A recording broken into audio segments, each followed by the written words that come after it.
I say this in all transparency and so that the state universities are also accountable for the students they will select, who aside from the Free Tertiary Education Act have free, libre na ang matrikula, pero syempre ang transportasyon, dormitoryo, pagkain at lahat ng pangangailangan ay kailangan na kailangan ng estudyante.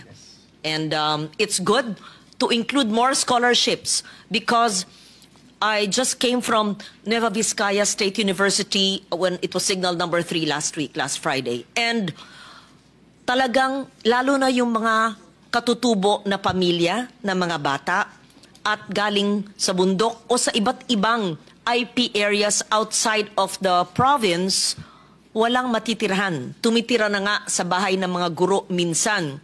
Hindi naman sapat ang dormitoryo. So kailangan talaga ng karagdagang scholarship allowance galing man sa TES, tulong-dunong, or diretso sa SUC.